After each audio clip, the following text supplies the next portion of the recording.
Hey, thanks for tuning into That Husband Podcast with me, Black Newborn. On today's episode, we have the privilege of being joined by Phiri, and we speak about what it means to be a pastor and a husband. Such a dense and packed conversation that we will definitely unpack. One, we speak about, finances as a pastor, getting married to somebody who's in the ministry. What kind of conversations are you having with your wife? Secondly, if you follow him on TikTok and on Instagram, he tends to have very hot takes about relationships. And so we ask him to kind of unpack some of the hot takes that he's posted. How does that look like when you're leading a wife and leading a church? All of that in today's episode. Hey, what's up? Welcome to That Husband Podcast with me, Black Newborn. Here we are husbands who aren't where we want to be, but certainly are not where we used to be.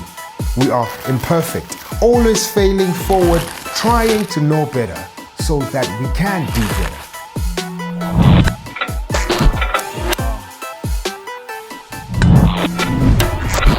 Hey, what's up? Welcome to That Husband Podcast with me, Black Newborn. This is where husbands try to know better so that we can do better. Before we get into this episode, we want to thank everybody again who's been buying us coffee, supporting the work that we're doing. If you're wondering what that's about, there's a link in our comment section where you can buy us a coffee. Buy us as many coffees as you want. If you're finding value and finding any encouragement from the content that we're putting out, that really helps us, and it takes this content a really long way. Secondly, if you are planning an event, doesn't matter what event it is, but you're looking for somebody to be an MC, a voice, a face for your event, please consider booking me as your MC, and that's at booking@blacknewborn.com. That's booking@blacknewborn.com. The husband that's sitting across the table from me today is Phiri. Should we say Muruti, prophet, apostle? I'm very humble. Archbishop. Bishop. Brother, how you doing? No, I'm good. Israel works. Israel That's works good, fine. man. Yeah. It's good to be here Yeah. on Thanks, this man. podcast. I've been seeing it popping up on my timeline. Sure. Yeah. And I was telling your wife that this, for me, is the most important podcast right now. Because, as you know, there's nothing out there for us, particularly as men. Yep. And our two major roles, husband, and you might need to do a spin-off, father as well. Yeah.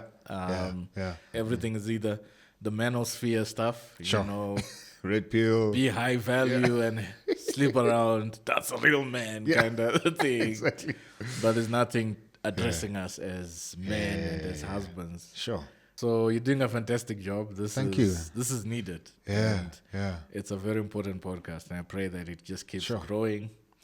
And now it always blesses me whenever I see it, Thanks, brother. Yeah, man. I think we can end this here. Thanks. This is fantastic. why we invited him. This has been amazing. No other guest has sung our praises so early. We're done. No. Thank you. Thank you for that. And I think everything you're saying, that's the sentiment that we share, and part of the reason that really drives us to continue making this content. And I always say that the role of the husband speaks very deeply into both the manhood space and the fatherhood space. But increasingly, the husband role is being devalued. And, you might also have thoughts on that. That we'll definitely get into. But I'm keen before we dive into, the hardcore stuff. Yes. Your name, your surname, where you from, what's popping? Yes. Well, my name is Israel. Yeah. I'm originally from Zimbabwe. Okay. Where I was serving in ministry under Bishop Tuta Bismarck. Yeah. And then now I am based here in South Africa. Okay. My parents were definitely hardcore Christians. First name Israel, second name David. It's sometimes a challenge when I travel in Arab states. You know, they will never say my first name. They'll say, "Oh, David." You know, but it's a blessing. It's a blessing because even in my teenage years, I couldn't go to the club. Yeah. My name, they'll be like, my friend, What are you go doing? to church, you know. So my name kept me out of a lot of trouble. Sure. It was very hard to go. Your parents were praying and fasting. Yes, the name, I couldn't get away. I couldn't go into the world, you know. It kept me in this path, and I'm so glad and so grateful. Yeah, man. You've been married now for 13 years. Yes. Yeah. Yes. Sure. How long have you been married? 10. Wow. Yeah. That's fantastic.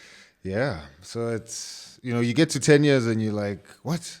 Wait, I thought we were just starting. Yes. So it goes by so quickly. So quickly. But yet at the same time, there's a lot of, the rates of divorces keep going up. Yes. To my earlier point, the value of the husband, decreasing. That when you get to 10 years, 13 years, you seem like a superhero. Yeah. Now, yeah. No, you seem like a superhero because you've also got friends who've divorced. Sure. You've got people who you started with, got married same year. Yeah. 2 or 3 years, some 1 year. Sure.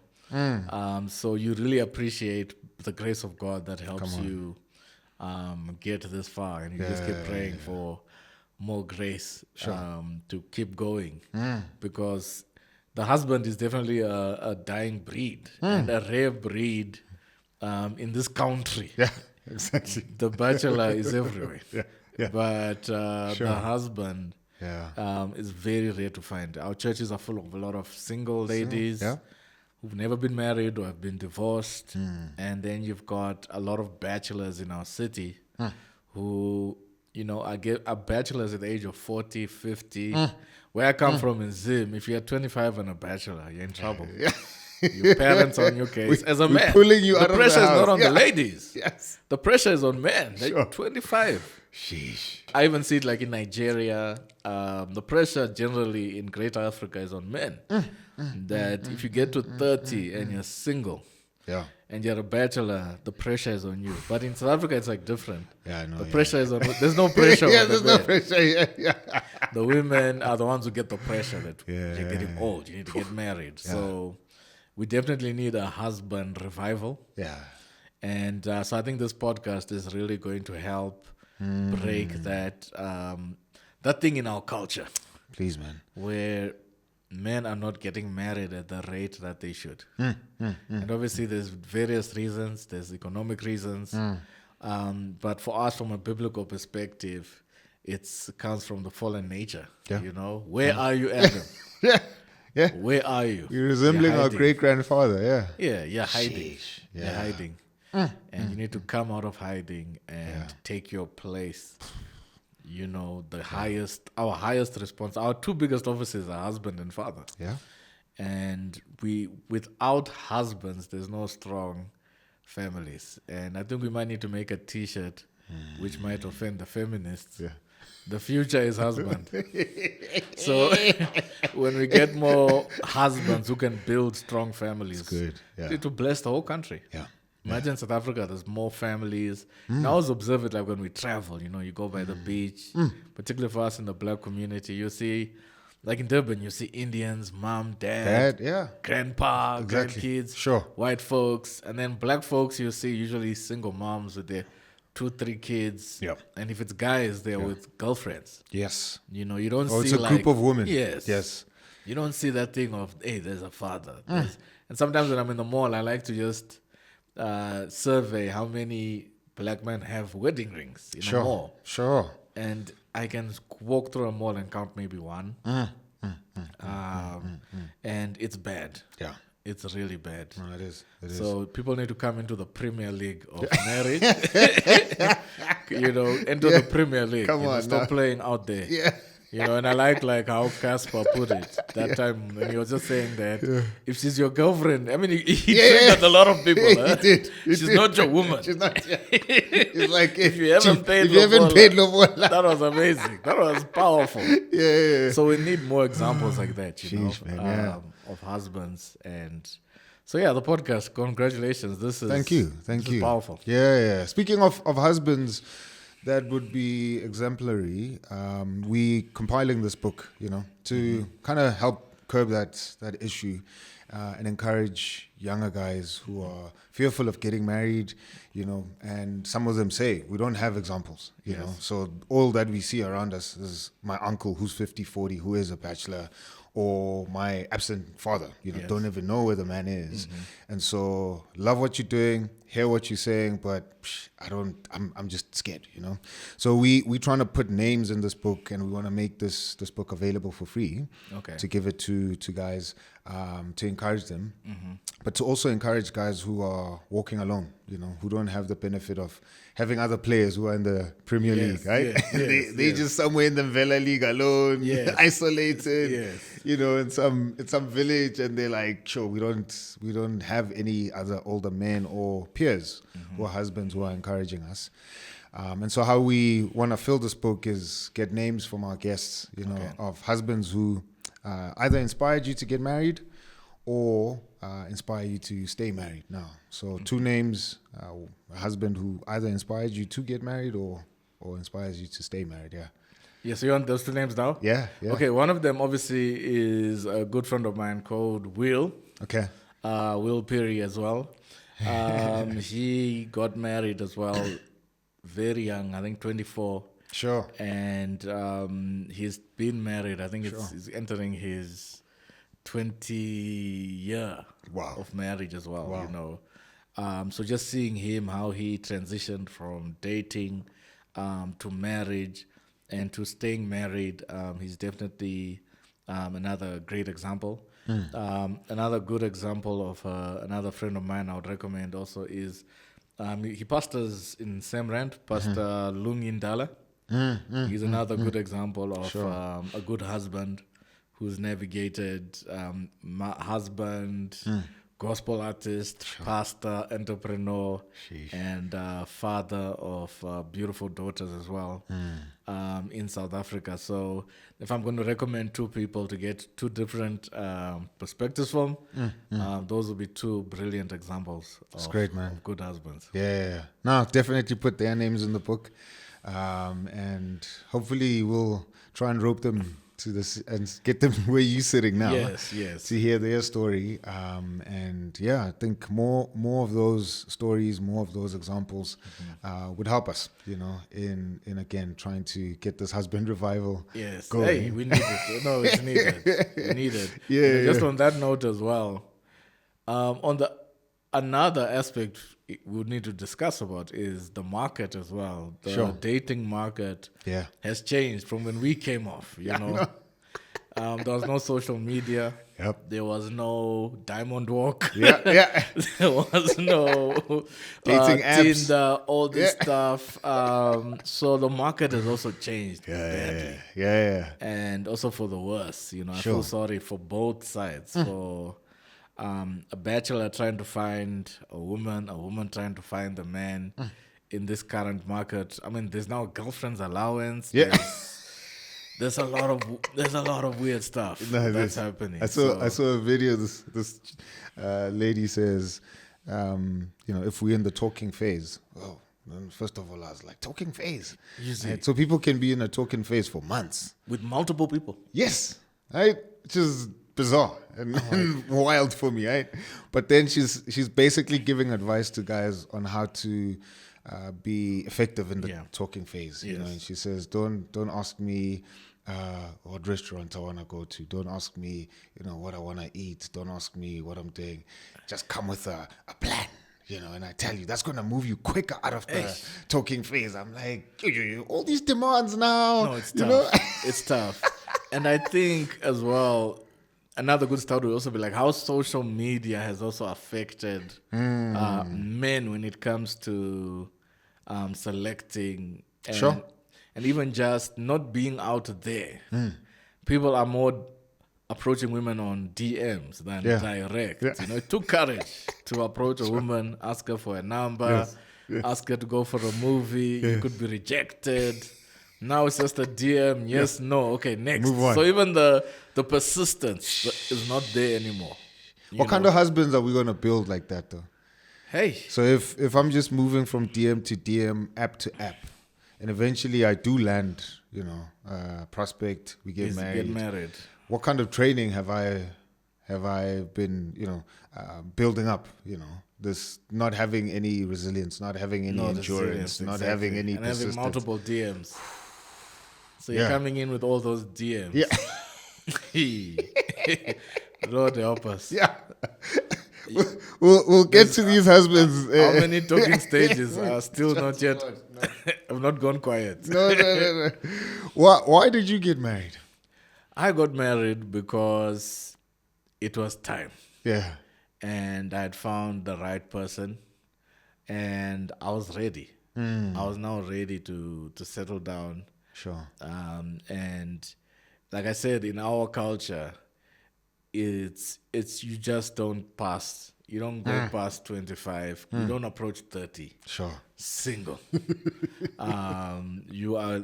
The culture is going. It just doesn't work that way. Yeah. You've got it's part of your rites of passage that Sure. you got to get married now, and so it works when you find the right person, the person you love, the person you respect, the person you can talk to.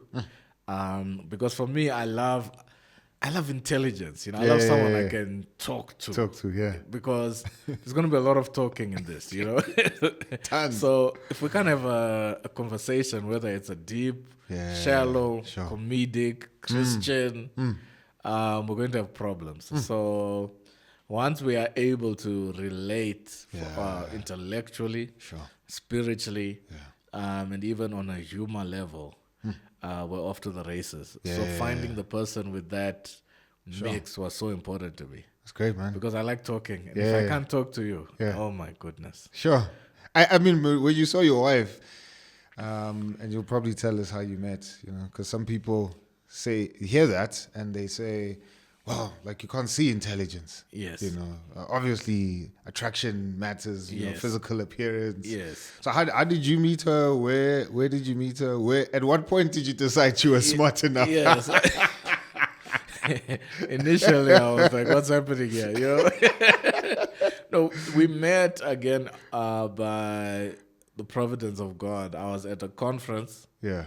I was preaching. So usually, and then the next day there was a concert. Okay. So usually when you preach at a conference, you just go home. Leave, You're done. Yeah. But I said, let me go for the concert. And she was there as well at the concert. Okay. So that's how we met. Sure.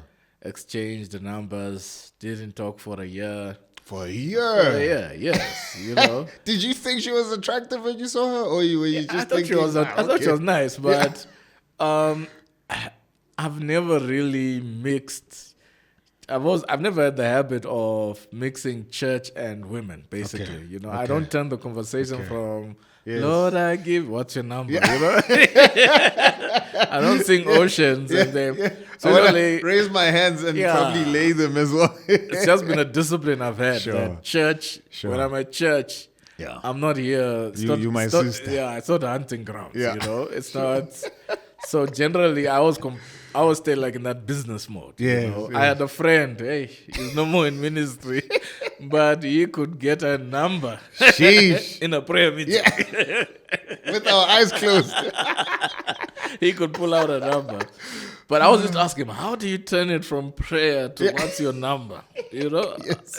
How does that work?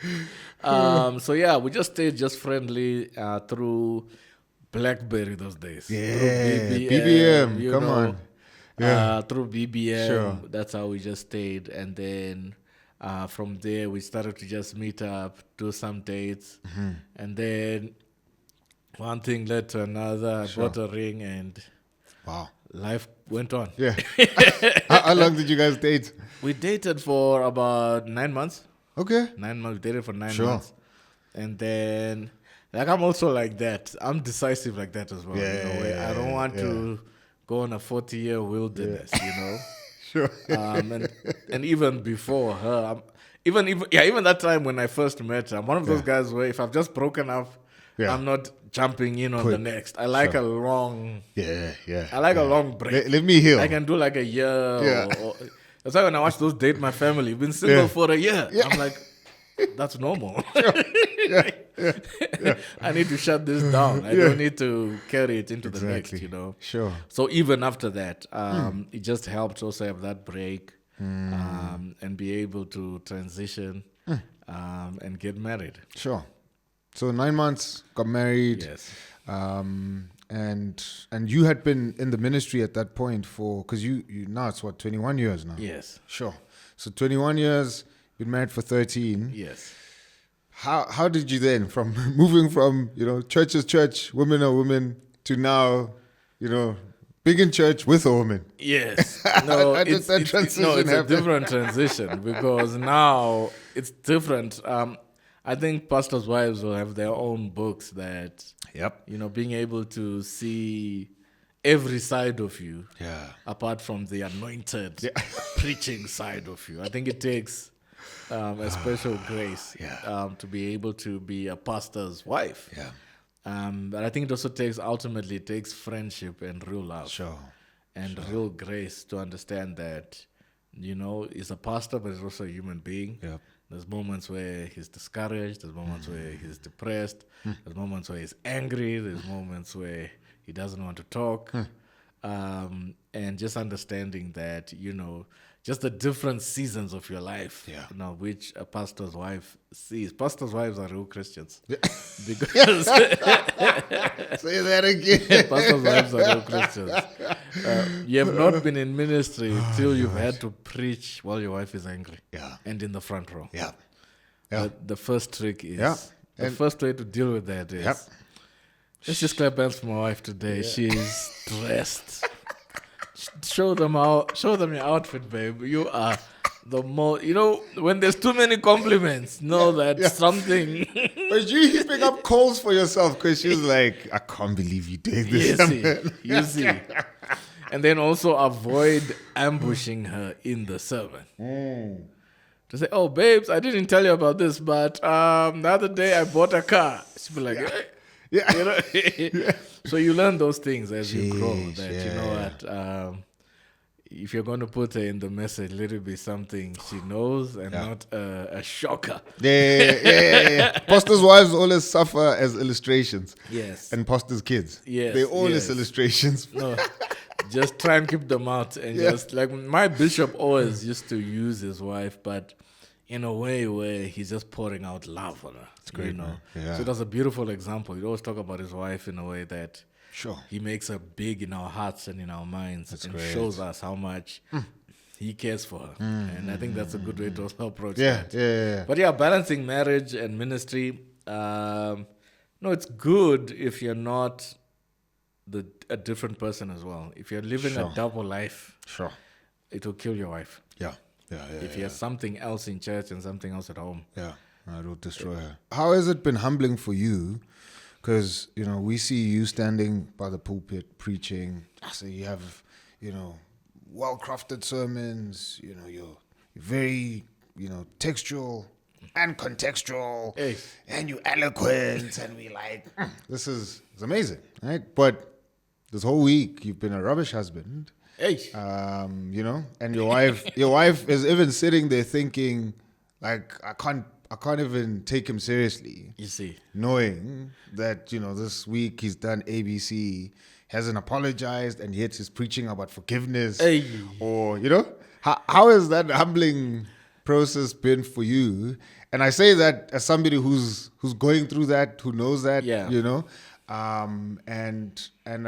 have obviously pastor friends around me, but I've never actually heard it from another pastor who I'm not in close contact with. Yes. I'm like, yes. How has that been for you? No, I think with the more years of marriage, I think hopefully you begin to improve conflict resolution. Sure. And you also begin to learn how to not take every slight. Some things you just say, it's okay. That's not a big deal. Sure. And you begin to understand as time goes, like in our case, we don't have many fights. Sure. The longer we've been, early days, you're still getting to know each other. Yeah. So that's when you're still fired up. But one of the things is your conflict, you begin to resolve conflict better as time goes, because you can't be this deep in the game and still going crazy. There's a point where everything just chills. So we've had a very good streak of, if there's a problem, we communicate. There's no storming out, going for a drive, or there's none of that. And so I can say I haven't in a very, very long time preached with my wife angry in the front row. But in those days when that would happen, it's hard. It's hard to preach, It's hard.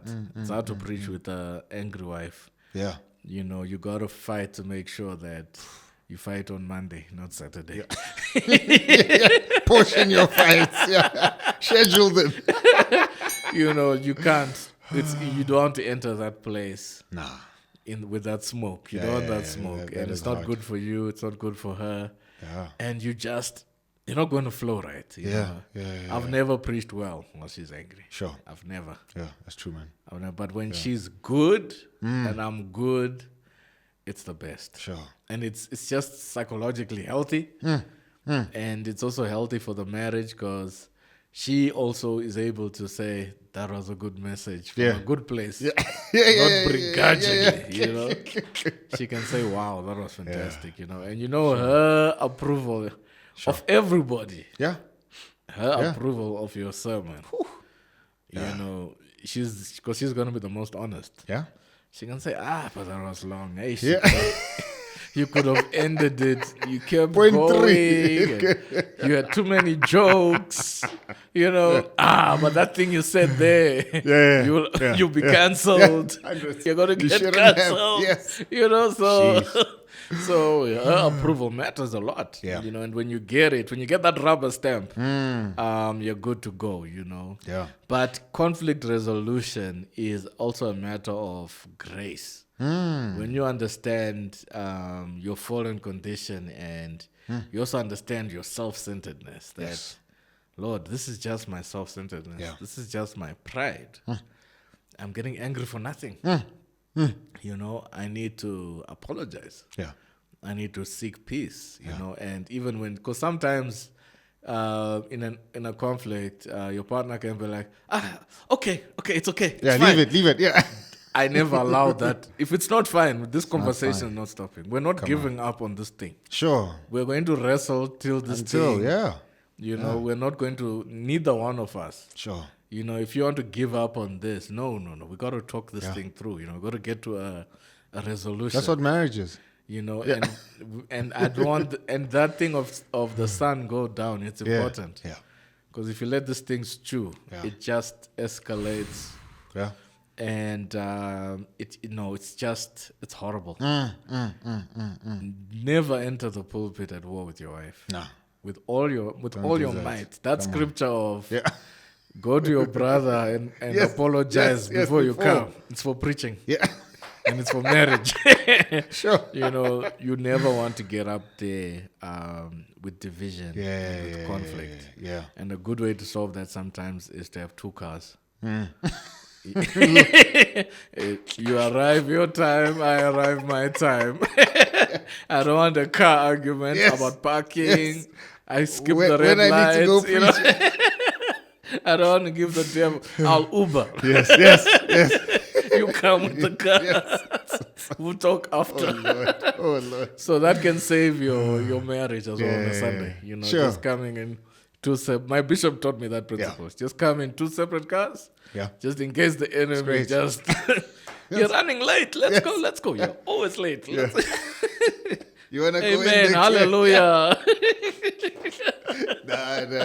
Yes, you want to go in with no drama. Oh Lord, man. I have a bunch of your quotes here. Okay. That I wanted you to comment on. Okay, let's go. And I know you're a hip hop guy as well. Yes. No, I grew up in the 90s era. So, I'm a 90s era. Yeah. So this is gonna be, similar to a rap battle. Okay. Where you have to be quick on your feet. Okay. But I mean, it's stuff you wrote, so I'm not. So, the first one is purity matters. If we can't agree on sexual boundaries, it's a deal breaker. That's 100%. Particularly, so that's for singles. That Yeah. Purity matters, and if you don't have sexual boundaries before marriage, even before you even find her or him, Sure. you are creating data files, Sure. which you shall remember And there's two challenges with us as men, that if you've got a body count from here, Yeah. you're dealing with memory. Yeah. But even the guy with the small body count, you're dealing with imagination.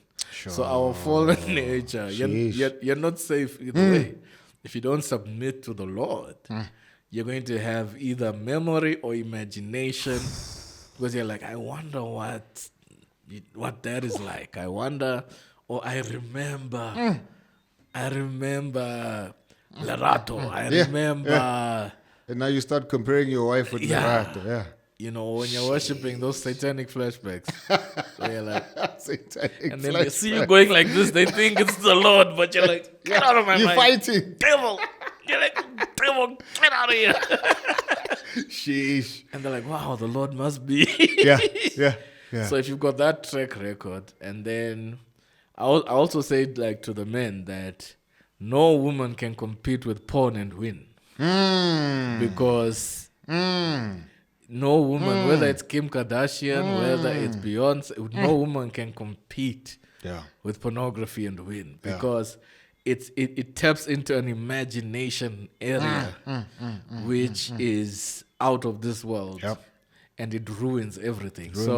If you don't have those boundaries, even for you as a single guy, that hey, and now even in the TikTok space, there's a lot of these soft porn kind of dances, twerking.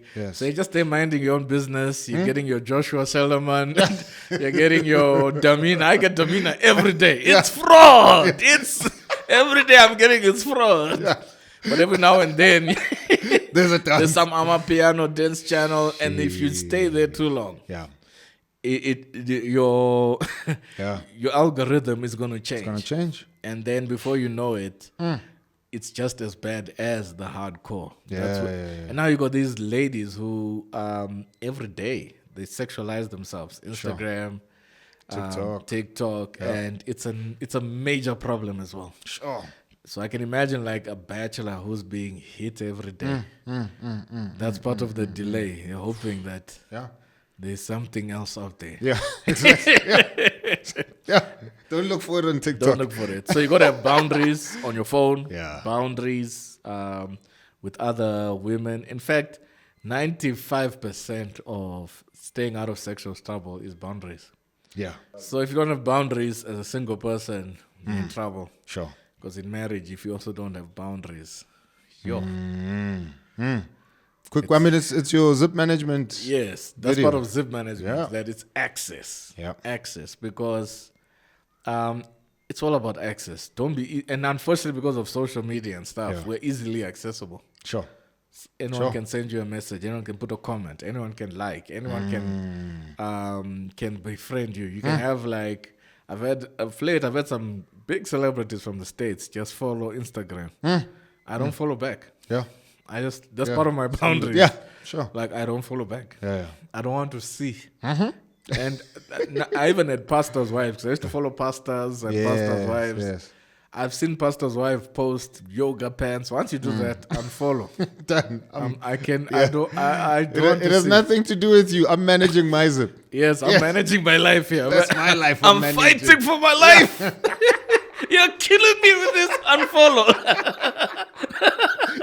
Unfollow. So I don't follow, especially Instagram. I don't follow any female essay celebrities. None. Now I hear you can be about to preach and you're like, let me see what time it is. No, you're done. You're done. Sanctification means, you know. Now you're preaching to yourself only. No. You had another one here. It says, men and women often communicate differently, and that's a good thing. Men focus on problem solving, while women tend to focus on emotional connection. Both are needed for a healthy partnership. That is so important, and that's why I love it. So I'll say I love the Husband podcast, because you're speaking to men about it's men speaking to men, and from a biblical worldview, which is so important, because a lot of times women are more expressive. So there's more women's podcasts dealing with different issues, from business, relationships, even sangomas. I mean, the women are well catered for because women are communicating. Even if you're on TikTok, is a lot of women talking about women's issues. Exactly. Like that lady you shared that she's talking about talking stage. And Sure. no guy will ever talk about talking stage, you know? Yeah, sure. But ladies are more expressive. They're more in touch with their emotions. Sure. But we communicate differently. We are more about problem solving. What's the problem? What's the logical thing? We're not strong on emotional connection. We always think, okay, so how do we fix this? So, and that's not a bad thing. Sure. We communicate differently, and sometimes because we don't dominate the conversation, sometimes people want men to communicate like women, to respond like women. It's even this thing of, I also dealt with it somewhere there, that we also don't cry easy, and it's not a bad thing, because sometimes there's men need to cry, need to be in touch. But if the whole house is crying and there's no bread, Sure. we are dead meat. Yeah. If we're getting Someone attacked. needs to stay. Okay, I can't cry. Yeah. I need to figure out how to get a loaf of bread. Sure. By tomorrow, my dear. Sure. I'll cry after. So it's part of our. It's part of our being a pillar of strength. It's not a bad thing. Yeah. Obviously, we'll cry when mom dies. We'll cry when, But generally, we're not really designed for that. We're designed to be that pillar of strength who doesn't cry too much. When you cry, it's serious. Yeah. But we communicate differently because we each bring something special, something unique to the marriage. So my wife is able to pick up things with the kids I wouldn't pick up because she's good at emotional connection. She can pick up, hey, something's wrong here. And I'm like, it must just... Hey, it's school. yeah, just do the thing. What do you mean you don't have friends? You don't need friends. You're not there to make friends. Friends don't pay school fees. Go there, learn, and come home. But she'll be like, no, she needs development. She needs this. Okay. Yes. She needs a play date. Play date for what? Sure. So I must pick her up, drop her off. We didn't have play dates in my time. Yeah. Just go outside and play. Play in the streets. But women bring that zhuzh, that chutzpah. They bring that spice, you know. Sure. But the key is to just understand each other's different perspective and see the value of it without trying to make women relate like men. Be strong. Why are you crying? They didn't like your presentation. Now you're crying. Yeah. Write another one. You can't now expect that from You'll be them. divorced very quickly, Exactly. my friend. And then why are you not crying? Yeah. Hey, I've never cried watching a movie in my life, man. Sure. Yeah. I can watch a sad film And you won't cry. and say, okay, I know this is the part. This is a very sad part. I feel it. Yeah. But Tyler Perry movies, there's always this drama. All the time. Yeah. The black man is always cruel. Yeah. He's always abusive and a loser. I don't know what. Tyler needs to come to this podcast, please, and say, hey, you're not writing Good Husband. Make one Good Husband. Write one movie, The Good Husband. Yeah. Diary of a Good Husband, please. Every movie. And now you're cussing. No. What's happening, Tyler? You saw the latest one, Divorce on the Black. I saw like the trailer. Have you watched it? No, I haven't. I just saw the I've been trailer. trying to get my wife for us to. Everyone who's seen it says you can't go past the first 7 minutes. Wow. Because it's horrible.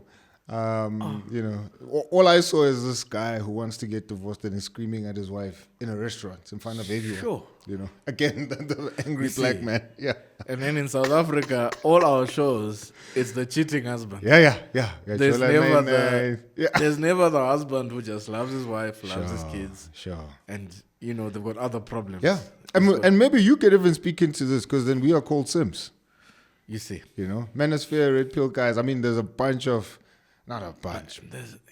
There's one guy who nags us on TikTok and keeps calling us Sims. And I'm like... South African? Yeah. We need to make T-shirts that say, like, I'm simping for my wife and I love it. Every day. Right? Every day. I'll simp for my wife and love her. There's so much peace. Yeah. Going to bed with no headaches, no fear, no drama. Yeah. Oh, I love it. It's the best life. Yeah. So if you see like our South African TV shows, it's just immorality. Yeah. There's no functional families in South African TV these days. I don't know about those generations if it's happening. Yeah. But every show on Showmax and DSTV, it's always the single brothers. You're like, hey. Yeah. Adulting. Adulting, my body works for me. You're like, hey, housewives of what, you know? Exactly. And it's just dysfunction. We don't have any. We don't have any models of. Remember, like Will Smith and Uncle Phil. We don't have that. We don't have that at all. Apparently, that's why Seventh Delon lost it for as long as it lasted. Okay. Because there were strong families in the series. Isitungo had the same thing, and when the Matabane family broke up, I think did Zab die or something? But they went together. Apparently, a strong contingent of their Indian viewers left. They didn't want to watch the thing anymore. You know. Wow. And again, to your point earlier on, you go to the beach in Durban, you'll see Indian families together compared to black communities. And so you even saw it in our soapies. I mean, generations. Yes. Just in the name. Yes. It was about family and passing on legacy. New Horizons was a business family. A family business. Yes. So I'm like, fast forward now, that stuff is gone. The stuff is gone. What was that thing on Netflix of you go with your fiance and you exchange? Ultimatum. Hey. Yeah, did you watch it, Muru? I watched it. You're going to hell for that, I watched it. Yeah, there's a special place for us in hell for watching that thing. There was someone I needed to see. People said, if you marry this one, you know that Malema quote, you can't love someone like this. The one who's rude. Yeah. Yes, she was nuts. I've never held my wife so close. I'm like, hey, Thank some you. people have it bad. No, she was problematic.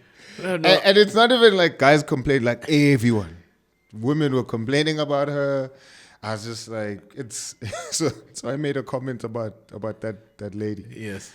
And referencing Genesis 3, where when God passes judgment on Adam and Eve and says that, Eve's desire will be for the husband. Yes. Somebody came at me. That's not biblical. It's not there. I'm like, okay, this is evidence of it, right? You're seeing it. Yeah, right there. Right there, just wanting to be over dominant, wanting to take over, wanting to be. I was like, sheesh, that is. And I thought you said, I would have let her eat the fruit and chill. And just looked at Say, Lord, deal with her. Deal with her. Yeah. I didn't eat. Oh, that's insane. She was crazy. Yeah. But it made me appreciate my wife. That yay. Yeah. Thank you. I wouldn't survive. Those are the shows we have now. Yeah. Another one, you said social media red flags. Hey. Yeah. If their posts are hypersexualized and lack modesty. Yes, that's another one which created some trouble in my life. Hey, sorry to interrupt your viewing. We'll shortly get back to that episode. But if you haven't subscribed, please hit that subscribe button. If you haven't hit the notification bell, please do that so that you're always updated on the episodes that we drop here. We want to change the nation. One husband at a time, one marriage at a time, one family at a time. So if you are inspired, encouraged by all the content that we produce on this podcast, stick around because next week, there's another husband who's going to inspire us to do exactly that.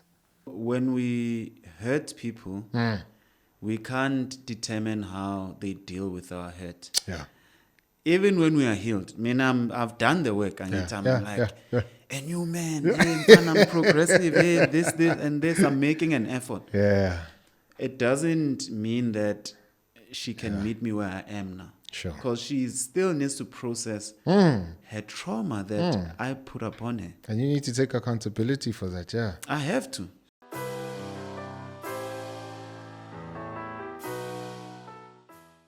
Another one, you said social media red flags. Hey. Yeah. If their posts are hypersexualized and lack modesty. Yes, that's another one which created some trouble in my life. There's no love. I don't know, a lot of Christians are in this space, particularly now in the dress down world. Sure. Where there's dressing down, then there's dressing down. And also, there's still a need for modesty. Sure. And then I think there's another TikTok influencer. I don't know her personally. She put a beautiful post, though sometimes she puts controversial posts, Chukucha, where she was talking about modesty and there was some dress she was describing. Yes. I don't know what it's called, a pin dress. And she's like, that's not a proper dress for. You must know your body. You must know your body. And she got a lot of backlash for that. Yeah. But a lot of Christians don't understand just modesty and just how to manage Christian liberty. Sure. That it's not beneficial, but I mustn't be too over the top. Yeah. So in the single space, particularly now, you've got as a father of a daughter, I just get very worried. Okay, one of my cheat codes is for my school drive, just to see where they are. I give them the aux, just to hear which songs. I can hear which songs you're playing. Okay. Yeah. I'm like, I'm a Barbie girl. I'm like, okay, Nicki Minaj and Ice Spice. Yeah. Okay, this is where we're going. I haven't yet heard Cardi B or any of these other types. Sure. But we are now in a generation where that is called empowerment, that to be sexualized. And I see it that a lot of women, young ladies, are intentionally looking for that attention online. And obviously with the dating market, there are monsters out there with a lot of money. And they just come in your DMs and say, how much do you want? Yeah. Do you want an apartment? Yeah. And there's that other video you posted. I think you did what is it called on TikTok? A stitch. Yes. That schoolgirl who got the iPhone. But that's now big in the dating market. Because a lot of men, when they make money, they just taking these young girls. And you see them now, because again of Instagram. Yeah. Diamond Walk. Yeah. Like this earlier this year, there were a lot of Porsches, a lot of young girls getting Porsches, Mercedes, apartments. Yeah. With no career, no job.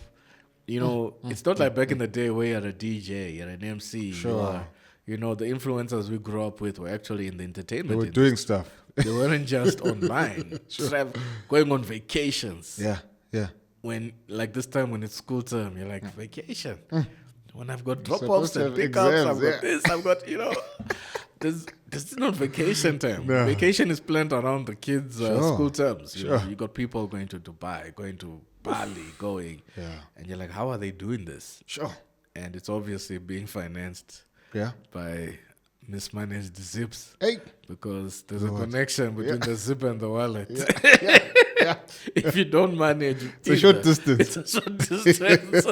If you don't manage those, you are in serious trouble. You're going to cause destruction. Sheesh. So with this hypersexualization that's happening, it's a red flag. I mean, I saw like on YouTube, there's one of the South African heresy hunters. He was posting, he put like a caption of, there's a pastor's wife who's twerking online. Sheesh. I was like, "Hish." Where are we now?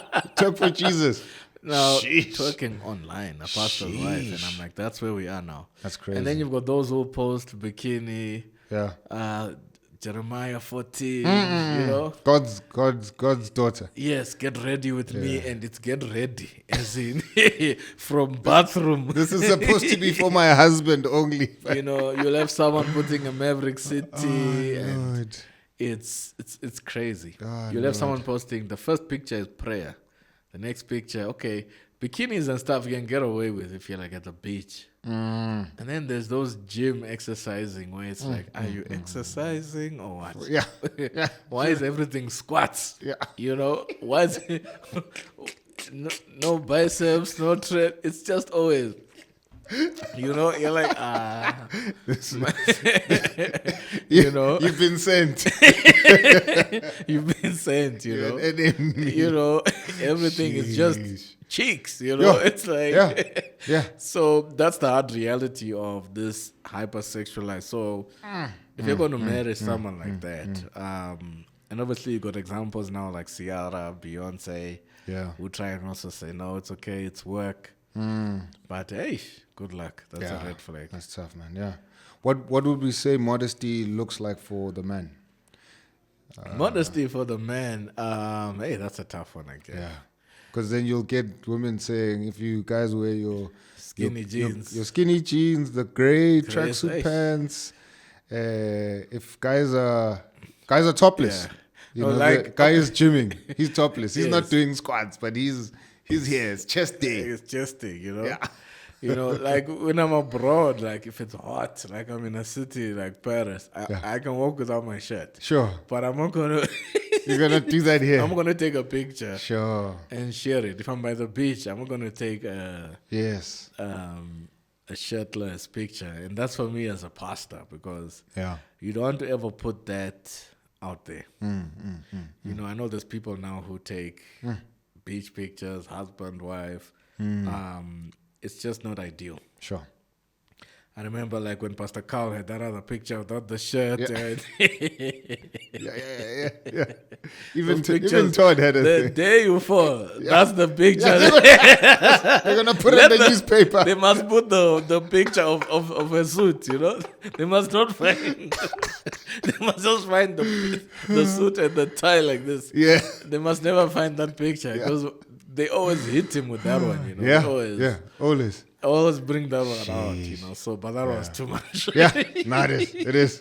I'm like, sisters, That was not if modest. he's doing chest day every day, red flag as well. Yes, Yeah. Sure.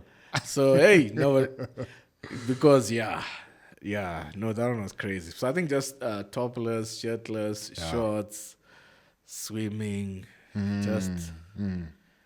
just take it easy. Just be considerate. Yeah. Just be considerate. You don't need to, Yeah. You're a love machine who belongs to your wife only. Only. Amen. That's it. Man. That's it. Another one says, your most important decision before you get married? ? Your career. Yes. Break that for us. Yes, I grew up in your most important decision is God, then wife, and then everything else. Sure. But in experience and pastoring people, I saw that the most important decision is obviously God. But before you get married, you got to have an idea of what you're going to do.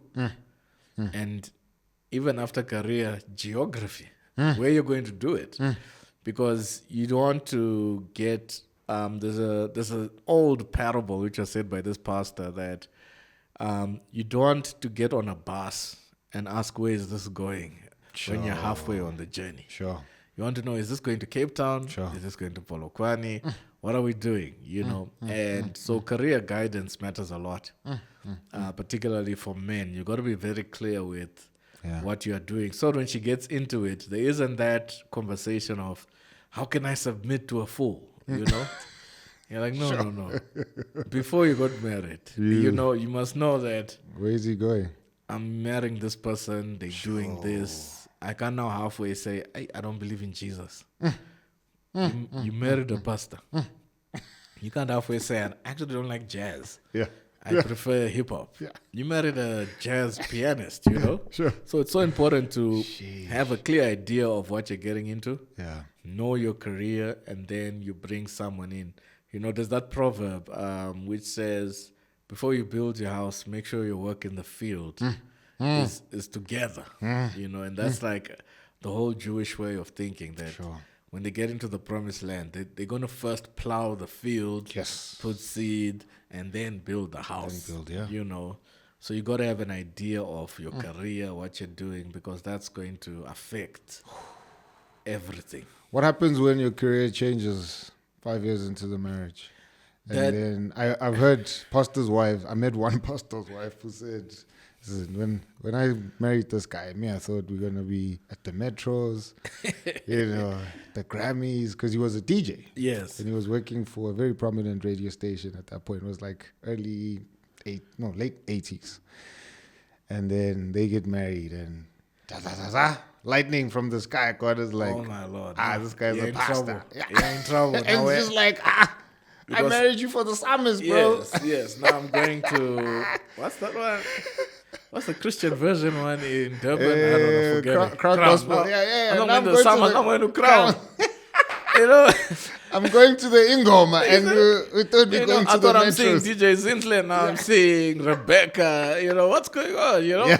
Yeah. So that one is tough. Particularly when it's calling. If calling hits someone in the middle of the night, but that's again where marriage is again. So you got to understand the most important thing in marriage is sanctification and understanding the aspect of dying to self and living for another. That's where it really begins to kick in. That, no matter where this goes, John Piper has this thing he would say about. There's a scripture he used on his wedding. I think is it Habakkuk 3:17 or 2:17. Where it talks about even if the olives don't blossom, even if no matter what happens, I will rejoice in the Lord. Rejoice, yeah. And no matter where this marriage goes, I'm going to be with you. Sure. If we go left or if we go right, Sure. I'm going to be with you. I know there's someone I follow on Instagram. She had a stroke, like in the first 5 years of marriage. Sheesh. And she became paralyzed. So she's in a wheelchair. Yeah. Half of her face isn't moving, and the husband said, "No matter what, this is what God has given us. Let's go." So they even had 3 kids After that. after that. Wow. You know, Sure. and that's the kind of character, Sure. we need for marriage. Yeah. There was another man. His wife got sick for a very long time. He went for years with no sex. Says, "This is my wife. Yeah. There's no, this is it, And for us, we've created all these avenues now. If it's not going the way you like, You get married with the door open. You're married. Good times, bad times, rich, broke, whatever. Sick, health. Yeah. When that happens, you're in this thing together. And that's the kind of, but if you're self-centered, you can't. Can't, yeah. You can't. So if your man gets that calling, it is what it is. Yep. It is what it is. And that's where you also got to trust the God factor. Like you're going to be so fulfilled there, Especially in our times, in our city. Our city puts a lot of value on money and materialism. And they don't see the value of purpose. Yeah. That just doing ministry. And particularly for us, we are raised in this age of ministry. You're going to be rich and famous. So we're not building a church. We're building a name for ourselves. Sure. We're not building people. We're building a brand. So we're trying to be on wherever. We're trying to be at the next conference. We're trying to be. So we don't also understand that sometimes you might never be rich from this. Yeah, come on. It's going to be. And it's another message where I got a huge backlash from my community. Yeah. When I said there is space for the simple Christian. Yeah. There's the scripture is filled with simple Christians. Not everyone is a Lydia. Not everyone's going to nations. Not everyone's becoming a millionaire. No. We mustn't create this toxic environment of that's why you're broke. That's why you're yeah. There's space for the Christian who lives. No one knows them. Yep. They were a teacher. Yep. They worked that 9 to 5. Yep. Not everyone's meant to start a business. Not everyone's meant. Yep. There is space in the kingdom for the simple, faithful Christian who lives an ordinary life of honor, integrity. They might never have whatever. But God loves them. That one, I've never gotten pushback like that. Yeah. God has called us for nations. Yeah, we're the head, not the tail. We are blessed in the city. What are you saying? There's no such thing as an ordinary Christian. Yeah. It's a poor understanding of theology, but also a poor understanding of how culture works. Culture, vocation. Yeah. And just the beauty. And just not every industry and calling is going to make you a billionaire. No. The nurse, the policeman, the most pastors are not going to be billionaires. Most pastors are not going to have mega churches. Yeah. Majority are going to have small churches. And it's fine. Yeah, it is. You are still called. God still loves you. The whole culture is, I've got to go mega. I've got to. Yes. There's something wrong with me if I don't have all these people. There's something wrong with. Now, I was delivered from that. Yeah. That's why I can say I can have no depression. Yeah. I'm not. That's powerful, man. I'm not judging my ministry based on.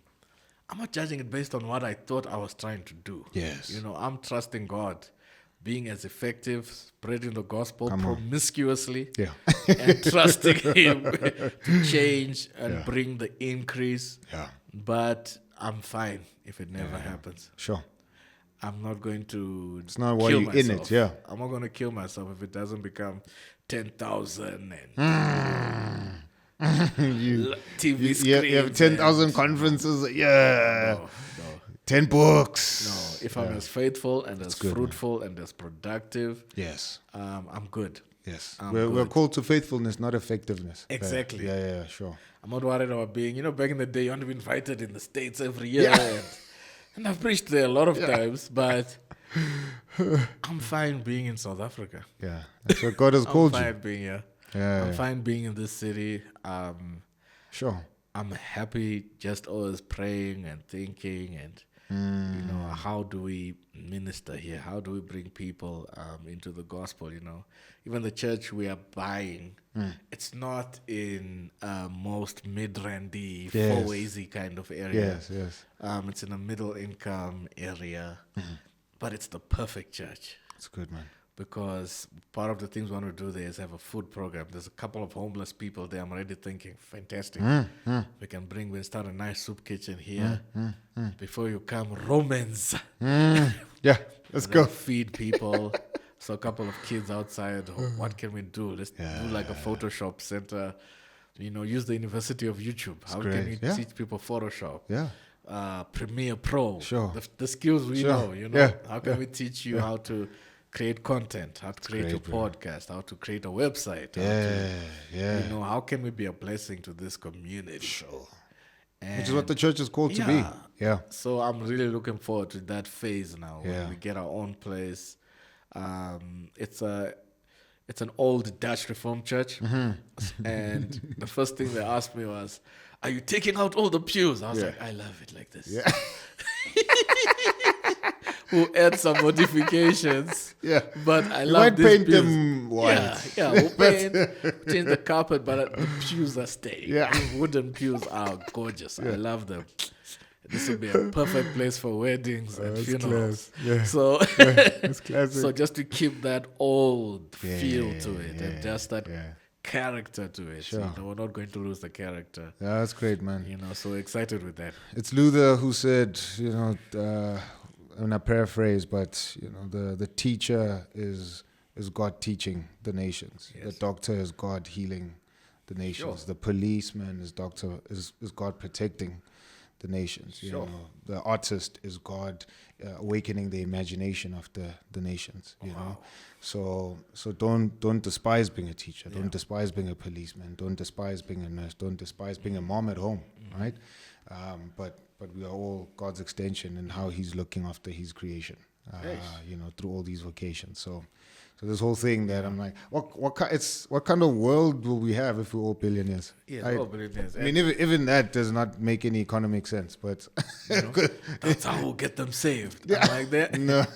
They're not, Romans 1:16, the power is the gospel, it's not your money.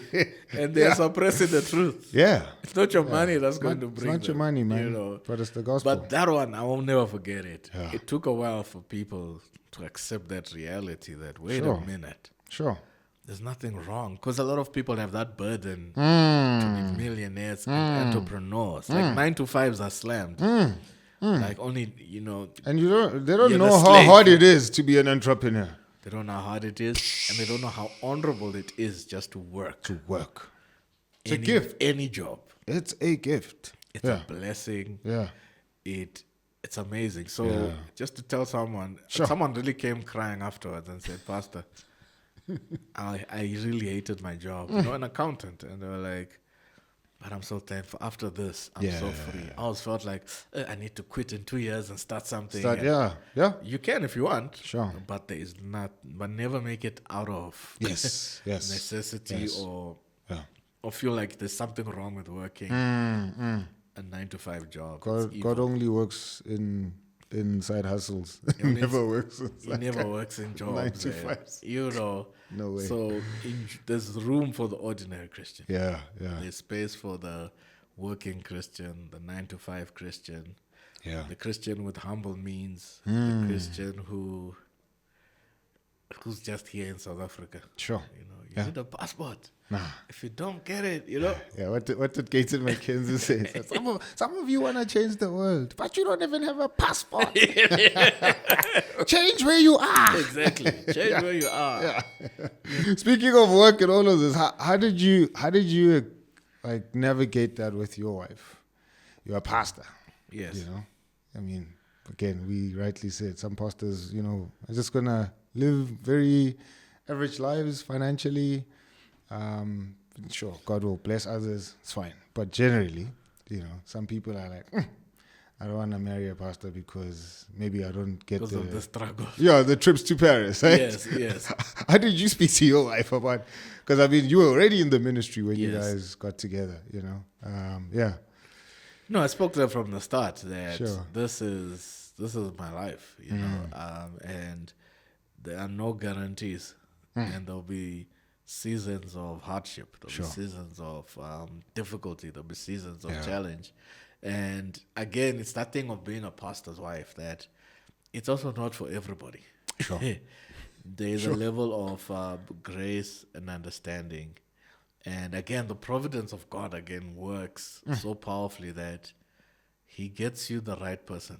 At first, you don't see it, especially when you're having problems. You're like, hey, what have I done? And then Tyler drops that movie. Why did I get married? Yeah. You're like, hey, this movie, let me watch Right, it. this one. This is prophetic. Yeah.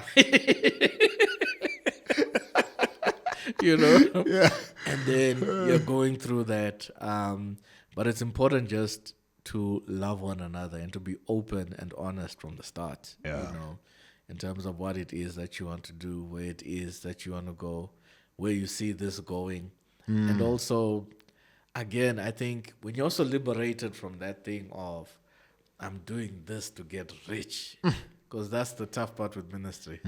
Once you're doing it to get rich, it changes how you preach, changes how you take offerings. There's 5 people with 10,000 rand.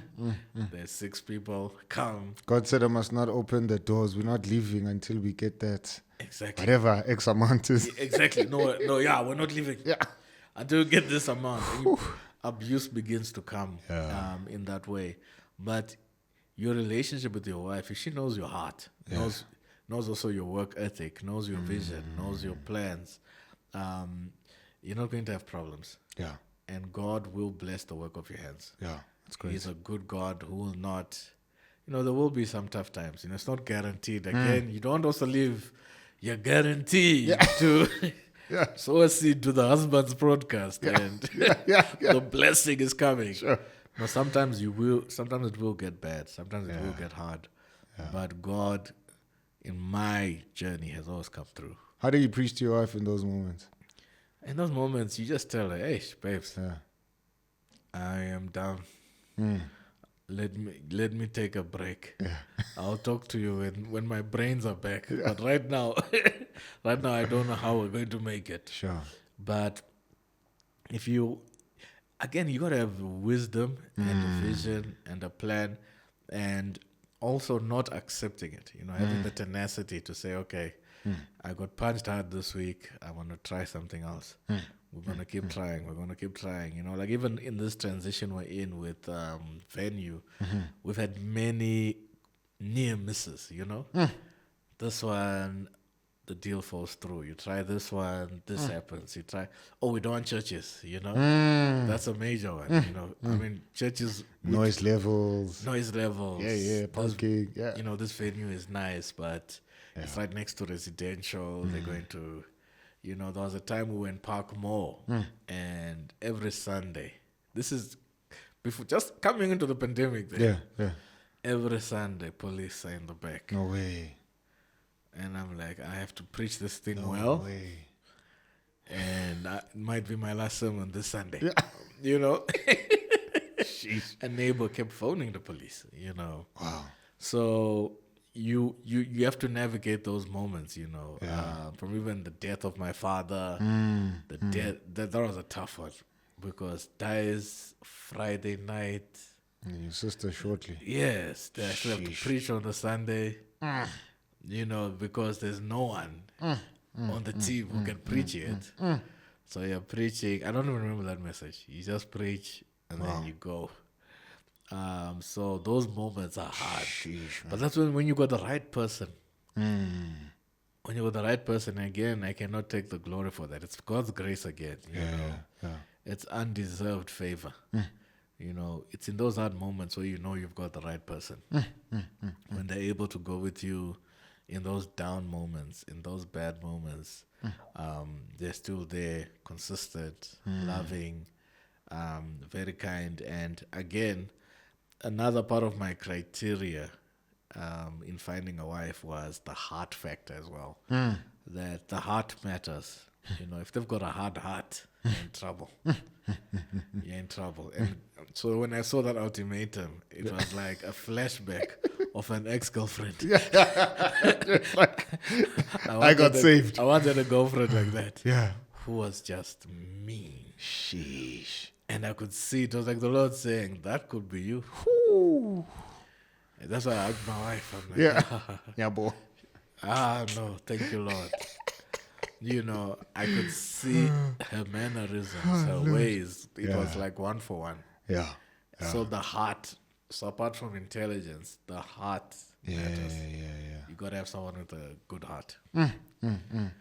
How do you protect her from the church? Hey. Because that's another one where it's like, hey, hey, she, you know, people criticize how she dresses or, you know, what job she does or, you know, what she posted on social media. You know, I mean, I've seen a couple of pastors who handled it very poorly. There was one I'm not going to mention, but he came, you know, he preaches with his guns out. Wow. And so the church, word got around that his wife was wearing like short skirts. And she was. Sure. But I'm like, it's fine. You could have just called those people, spoken to them. But he went on stage and just rammed into everybody, you know. Sure. If you want to talk about my wife, leave now, you know. In fact, we'll shut this whole thing now. Right, shut it down now. You think I'm up here for you guys? For you? I'm like, yeah.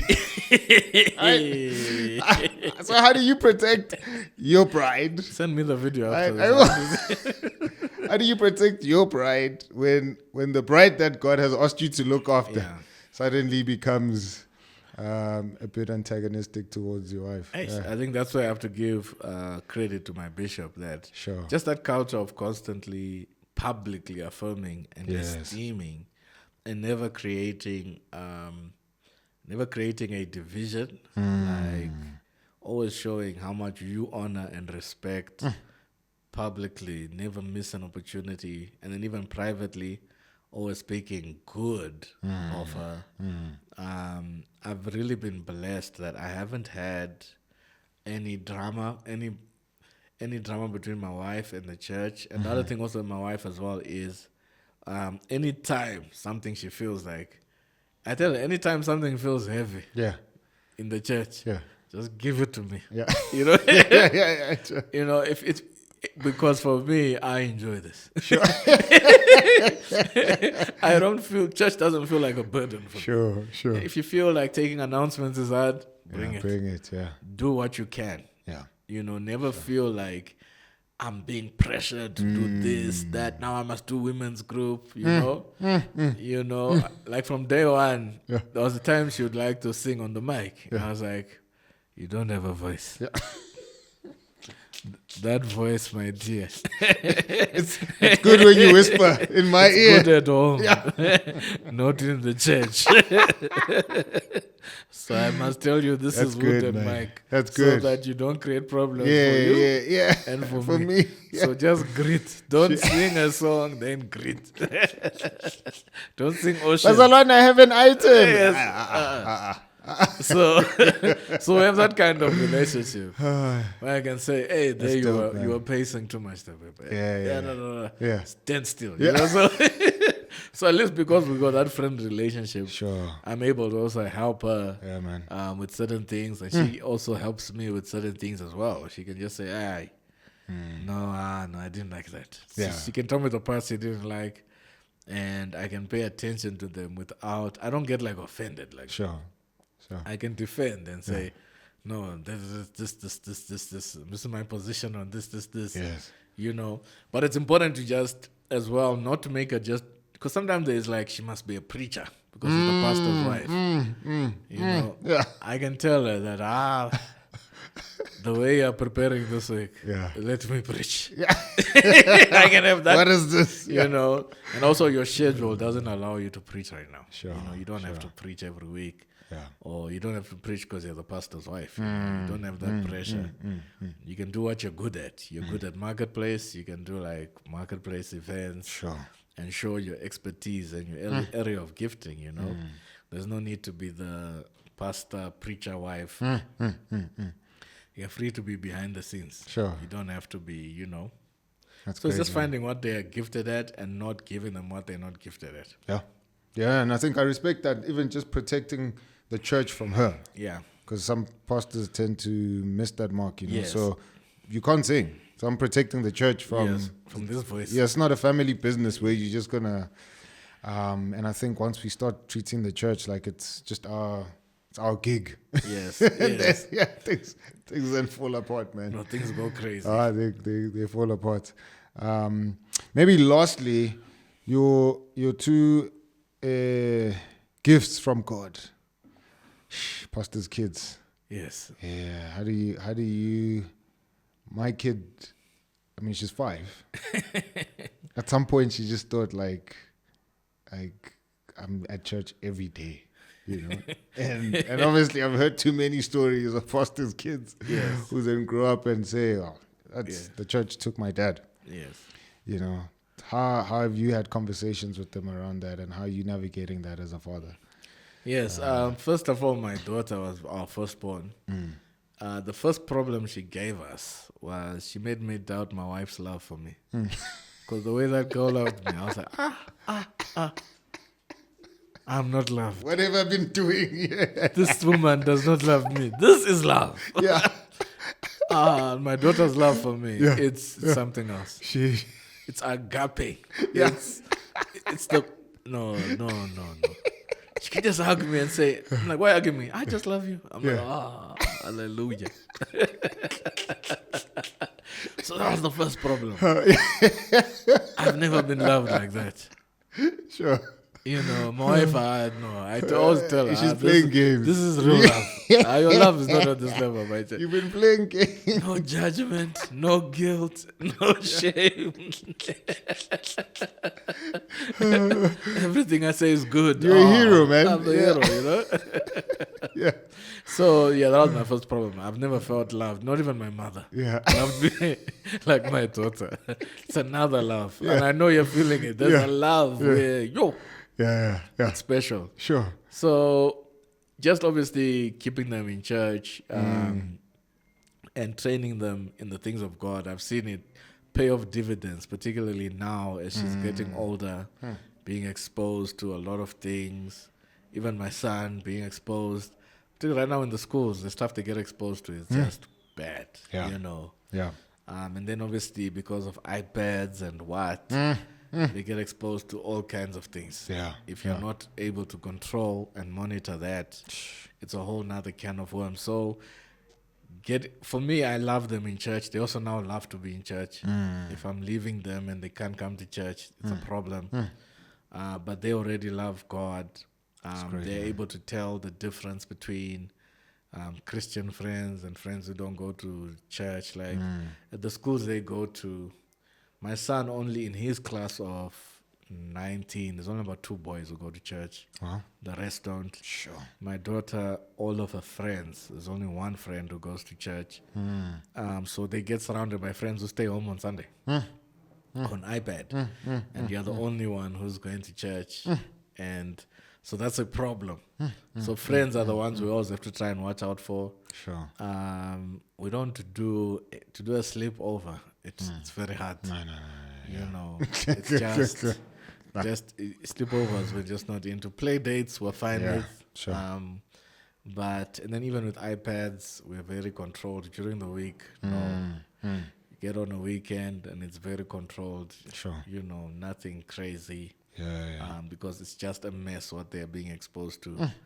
And again, the family time is what matters, and also demonstrating kingdom living. So if we have an argument like with my wife, we have to also, part of the reconciliation has to be in front of them. Yeah. That, hey, sorry guys, the way I handled that just wasn't good, I'm sorry, and also show that we're back on the same page, so it's important to just always demonstrate.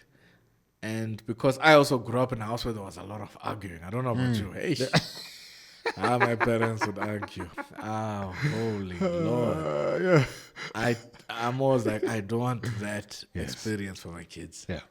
So even if we had to argue, I'll be like, let's wait for them to sleep, please. Let's deal with this. Alone. Let's deal with this when they're sleeping, my dear. Sure. Yeah. So I'm always aware of that, because I also don't want them to grow up in that environment of just noise. And, set it off anytime. Yeah. Exactly. They must feel safe. Yeah. That if we're in the car, there's nothing ever going to happen. If we're at the dinner table, home is just safe, Yeah. Like, so even if they hear us making noise, they run and say, "Is everything okay?" Yeah. And 9 times of the 10, it's jokes. Yeah, I see. We'll be laughing about something because it's so rare to hear voices being raised in our home. Sure. It's like a rare thing. So if they come in, they're like, it's like, oh, we're just talking. We're watching The Ultimatum. Yes, we're watching. Get out. We're watching something funny here, Yeah. So also just having that environment where it's just not a lot of shouting at each other and that kind of thing. Sure. It has really also blessed them. So they are used to mom and dad being together and happy and not arguing and fighting. So that's also very important. I think that also helps kids stay safe as well, Because if you're peaceful at church and then at home, it's a different hell, picture. Yeah. It's the food. It's like that kind of stuff. I think that's what really breaks kids down. Yeah. Even with them, they're at that stage where they can make us very angry. It's time for school. It's bedtime. I don't want to do this. You're doing this. And not allowing them to get you that angry. Yes. When you raise up your voice, that's a skill in itself. Sure. It's a skill. That always being there for them. It's like today they've got a whole bunch of stuff. Oh, my daughter's got a piano recital at 6. Yeah. So it's things like that as well. There's a piano recital. There's this. You've got to be there. There's hockey on Friday. There's, you've got to see the first goal and see all these things. And, if you miss something, Yeah. There's one thing I missed from my son years ago in crash. You still hear about it today. You still remember today. Remember when you didn't come for daddy at work day? You were 4 years old. So they don't forget. Nah, they don't. Just being there for all those things. Sure. I've been to every school I've been for netball, soccer, hockey, swimming, piano. Like today, I can't miss it. You can't miss it, yeah. And I'm at that stage where I feel bad if I'm not there.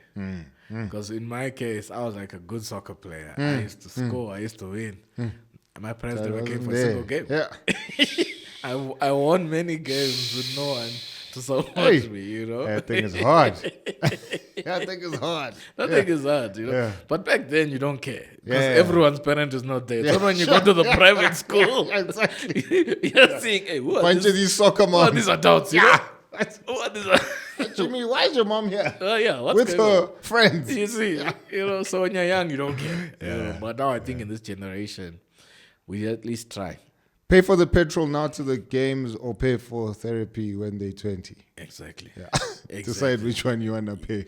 Decide. And then the one which my wife also enforces very well is bedtimes. Yes. Reading, Yes. prayer, reading a book. That's one thing my wife has pushed from the time these kids couldn't speak. She's one of those bedtime religion. Let's read. Yeah. She will say, "Are you putting them or is it me?" Yeah. Sure. She has put them a lot. But I try and do my best to put them down as much as I can as well, because I see the value of it. Yeah, no, there is. Yeah. And for them, Definitely. they keep score. They're like, "Your dad didn't do it yesterday. He must do it today." Yeah. You know what the worst is? When I'm supposed to put her down. The worst is when she says, "What? Can't Mama put me down?" And I'm like, "Am I a rubbish dad? Like, I can read." What makes you think I can't read? Your mother reads better, yes. But I can read. No, with me, because I do imagination stories. Yeah. So you never stick to the script. So they love, because I'm like, man, maybe I'm a walking Disney. These are movies. Yeah. So I'm taking notes and say, this could be movies, you know? Yeah. Like, I had a good one of this alien which came and stayed with these guys, and it was nice. Yeah. Oh, it was fantastic. I even did one of Zeus and Poseidon. Because my son likes the Greek gods. Yeah. And because he's got this book we bought from Exclusive, which just talks about the different mythologies. Norway, Greece, all this. So he likes Percy Jackson. Yeah. You know? Yeah. So but he knows the all lightning those thunder. Yeah. So he knows all these things. But he always says, these are fake gods, huh? Yeah. I'm like, yeah. Yeah. Well done. Poseidon, Hades, all these things. So when I create those stories, I get really engaged. Yeah, sure. So that they love me for those stories. That's because great, it's always my imagination. And Yeah. so they love them. No, that's great. Pastor, thank you, man. No, thank really you so much. Really appreciate this. I ordered a starter and you gave me a whole parfait. Oh, my goodness. A proper parfait. So this was super enjoyable. No, thank you. Insightful, encouraging. It was such a blessing, man. No, thank you so much. Yeah. It was good to be here. Yeah. We hope to be here again. Please, you must put it in your schedule. With the same wife. Yeah. Yes. Definitely. Hey, please. You don't come here to explain. I had to bring you to explain what happened the last. Explain cases. Yeah, you see, she saw the episode and then she almost killed me. Please. No, that would be great, man. And I think on that note, thank her for us as well on our behalf. Yeah. You know, this is much her story as it is yours. You know, so, and thank the church. Please. Yes. For allowing us to kind of pick at them as well, you know. Yeah, no, thank God. So we'd really appreciate that, and thank you. Thank you so much. Thank you. Yeah. Guys, thank you for tuning in. This was really great. Hope you, again, found so much value and encouragement and you benefited a lot from this conversation. Don't forget to subscribe, to hit the notification bell so you're updated on every single episode we drop. Wednesdays, 11:30. Engage with us. Leave a comment. There's a lot that came out. And so there's things that you might have picked, want us to elaborate on, unpack. You want us to invite Pastor Phiri again so that we can have more chats. Follow him on TikTok. And follow him on Instagram. He always drops gems. A lot of fire things that he drops there. All right. So we encourage you to engage with us, leave a comment, and we'd like to hear your thoughts about what we spoke about. That Husband Podcast with me, Black Newborn. We'll see you on the flip side. All right. Peace. Imagine how much more difficult my relationship or marriage would be if I was approaching it ngendlondlo. No, listen, I grew up tough. I was in a 4-room, you know, I worked hard and I'm buying this house. Do you know what that does? The tone of your marriage is not going to be nice. And who is that going to affect? Sure. You. Yeah.